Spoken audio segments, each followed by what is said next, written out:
Que Dieu te bénisse, c'est le pasteur Didier Kinfuta.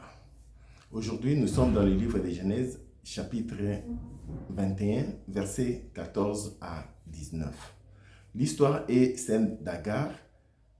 Elle a été chassée de la maison d'Abraham. Elle s'est retrouvée perdue au désert. L'eau y manquait et elle ne voulait même pas voir la mort de son enfant. Elle a eu à laisser son enfant à quelque distance d'elle et elle était désespérée. Elle croyait simplement à la mort. Mais la Bible dit au verset 19, Dieu lui a ouvert les yeux. Dès que ses yeux se sont ouverts, elle a vu à ses côtés un puits d'eau et elle alla y puiser de l'eau. C'est ainsi qu'elle et son enfant ont été sauvés. Cette histoire est pleine de révélations. La première des choses que j'aimerais insister pour toi, mon frère, ma soeur, tu es en train de traverser une situation apparemment compliquée. Tu te retrouves sans issue. Personne, seul, comme Agar dans les déserts. Tu es en train de traverser un désert dans ta vie. Mais aujourd'hui, je viens te dire, mon frère, ma soeur, surtout n'abandonne pas. Surtout ne désespère pas. Ce message est pour toi. Elle se croyait seule, abandonnée des hommes, même des dieux. Aujourd'hui, je viens te dire, mon frère, tu n'es pas abandonné. Dieu est avec toi. Tout ce qui s'est passé, même dans les déserts, Dieu était là. Dans les déserts de ta vie, Dieu est là. Il n'est pas là que comme spectateur. Il est là comme un Dieu qui agit. Et tu vas expérimenter la puissance de sa main dans ta vie. La situation que tu es en train de traverser ne sera pas la fin. Mais c'est une étape vers ta destinée glorieuse. Dites Amen dans les commentaires. Que Dieu te bénisse, mon frère, ma soeur. Si vous lisez ce texte, c'est Agar qui se plaignait. Mais quand Dieu est intervenu, Dieu lui a dit, j'ai entendu les cris de l'enfant. Ce n'est pas contradictoire, mon frère, ma soeur. Ismaël est un enfant de la promesse. Quand tu as une promesse de Dieu dans ta vie, mon frère, ma soeur, même si tu ne pleures pas, ta promesse criera en ta faveur. Dites Amen. Je reprends. Si tu as une promesse de Dieu, même si tu ne parles pas, ta promesse criera en ta faveur. Et Dieu écoutera les cris des promesses que tu as reçues de lui. Pourquoi? Parce que la Bible dit, Dieu qui a fait la promesse est fidèle. Yende akolandela accomplissement de la promesse. Lisez le verset 13. Vous verrez que Dieu a eu à faire une promesse par rapport à Ismaël. Dieu a dit, Ismaël aussi sera grand. Comme Dieu a eu à le dire, la promesse d'Nzambe a koufakate, promesse d'Nzambe polakate, promesse d'Nzambe tikalaka, jamais inaccompli. Je viens te dire aujourd'hui, mon frère, ma soeur, Dieu va intervenir dans ta vie. Dieu va intervenir dans ton désert, non pas à cause de tes cris, mais à cause de la voix de ses promesses en toi qui crie plus fort que ta voix. Dieu ne t'a pas abandonné, mon frère, ma soeur. Dieu est avec toi et tu témoigneras de ses merveilles dans ta vie. N'abandonne pas, ne croise pas les mains. La Bible dit, celui qui relâche est frère de celui qui détruit. N'abandonne pas ta foi. Mais la Bible dit, Dieu lui a simplement ouvert les yeux. Le problème d'Agar n'était pas l'eau qui manquait. Le problème d'Agar était ses yeux qui n'arrivaient pas à voir l'eau qui était à ses côtés. Et c'est exactement ton problème, mon frère, ma soeur. Je viens te dire, il y a un puits d'eau là où tu te trouves. Ne te dis pas que dans le désert, il n'y a pas d'eau. Je viens te dire, dans ta situation, il y a un puits d'eau à tes côtés. Demande alors à Dieu.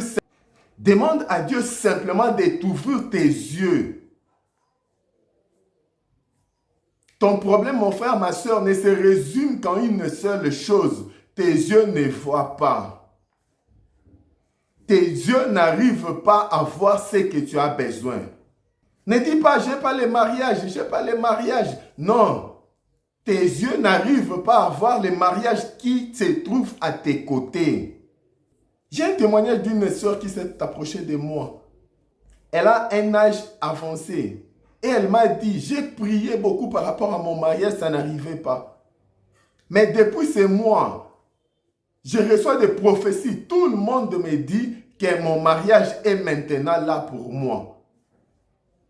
Mais elle me dit, je ne vois personne. Qu'est-ce qui se passe alors? Parle. Je lui ai simplement posé la question. Personne même ne t'a dit qu'il a un projet sur toi. Elle m'a dit, personne, sauf une personne que je vois, que je côtoie souvent. Il me passe à côté sans rien me dire. Une sentinelle, c'est ce qu'elle a eu à préciser. Une sentinelle.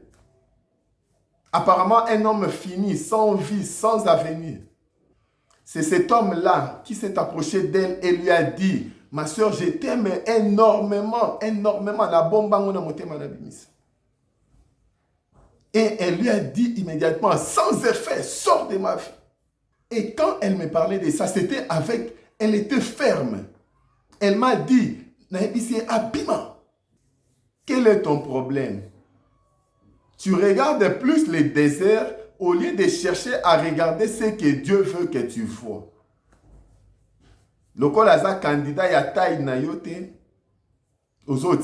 et pourtant Dieu peut utiliser eloko ezanga tina pas comme isango tina. Les opportunités sont formes. J'ai eu à parler de ça dans l'une de mes vidéos. Mon frère, ma soeur, demande, tu as un problème de choix. Demande, tu as un problème d'orientation. Demande à Dieu de t'ouvrir les yeux. Tu verras. Et tu verras clairement que la personne est là, la bonne personne est là. Tu es en train de toucher dans toutes les portes. Non, mon frère, ma soeur. Non, mon frère, ma soeur, tu te fatigues inutilement. Demande à Dieu. Il y a la bonne personne que Dieu va te guider. Et quand tu la rencontreras, dis seulement, Seigneur, ouvre mes yeux que je vois autrement. Ton problème se résume ainsi. Il faut que tu arrives à voir autrement. Et cela ne peut se faire que par la grâce de Dieu. C'est le message que je viens t'apporter aujourd'hui, mon frère, ma soeur. J'ai une histoire que j'aime bien. 2 Rois chapitre 6, versets 15 à 17. C'est l'histoire de deux hommes, Élisée et son serviteur. Les deux étaient confrontés à une même réalité. Ils étaient menacés par l'ennemi, entourés par des chars de l'ennemi. Mais la Bible dit, les deux avaient des réactions, des comportements différents. En quoi était due la différence de leur attitude? Cela était dû, mon frère, ma soeur, à une seule chose. Les deux voyaient différemment. Ce que les serviteurs voyaient, ce n'était pas ce que Élisée voyait. Alors que les deux regardaient la même réalité.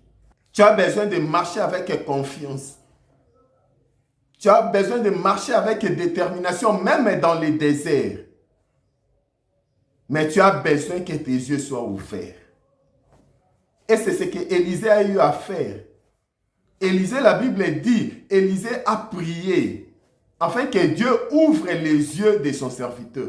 Et quand cela fut fait, la Bible dit, les serviteurs ont vu qu'ils étaient entourés avec des chars de feu. Ceux qui étaient avec eux étaient en plus grand nombre que ceux qui étaient avec leurs adversaires. Je viens te dire, Nzambo Azana yo est plus grand et plus puissant que Bao Bazana Banzamba Lukutawana. Dites Amen. Si Dieu t'ouvre les yeux, mon frère, ma soeur, même tes attitudes changeront. Ton comportement par rapport à certaines situations, à ton désert que tu es en train de traverser changera. Aujourd'hui, je suis venu vers toi avec un seul mot. Un devoir à domicile à faire. Prends le temps de prier, de demander à Dieu de t'ouvrir les yeux. Le monde n'est pas que ce que tu vois. Tu as besoin, mon frère, ma soeur, de voir ce que les autres ne voient pas. Et tu marcheras en différence de vie avec les autres. J'ai un dernier texte que j'aimerais que nous arrivions à partager. Marc chapitre 10, versets 46 à 53. L'histoire est bien connue. C'est l'histoire de Bartimée, les mendiants aveugles. La Bible dit, même quand la Bible présente Bartimée, Il n'était pas qu'aveugle, il était aussi mendiant. C'est-à-dire, il était pauvre, dépendant, sous-estimé, délaissé pour compte. Peut-être aussi c'est ton cas, mon frère, ma soeur. Mais ces jours-là, quand Jésus a eu à l'appeler, la Bible dit, Bartimée s'est présenté devant Jésus-Christ. Jésus-Christ savait que Bartimée était un aveugle. Jésus-Christ savait que Bartimée était un mendiant. Jésus-Christ savait que Bartimée était un pauvre. Mais la Bible dit, Jésus-Christ a pris le temps de poser la question fondamentale à Bartimée. Que veux-tu que je te fasse? Quel est l'objet, la raison d'être de cette question, mon frère, ma soeur? C'est de cela que nous aurons à conclure même notre message. Bartimée avait plusieurs problèmes. Mais il y avait un problème qui était principal. Tu as plusieurs problèmes dans ta vie, mon frère, ma soeur. Mais il y a un problème qui est principal. Si le principal arrive à être résolu, les autres trouveront des solutions d'eux-mêmes. Et c'est cette vérité que Bartimée a eu à comprendre. C'est pourquoi il a répondu sans même hésiter que je vois. Il n'a pas eu à demander l'argent. Il n'a pas eu à demander à pleurnicher. Non, il a eu à dire immédiatement que je recouvre la vue. Pourquoi? Parce qu'elle savait, si seulement j'arrive à voir, je deviendrai indépendant. Mon frère, ma soeur, prends le temps de prier par rapport à ta vie. Il faut que tu arrives à voir. Il faut que tu arrives à voir autrement. Et quand tu verras autrement, mon frère, ma soeur, je te dis, tu deviendras indépendant. Tu témoigneras des merveilles de Dieu. Le désert de ta vie ne te fera plus peur.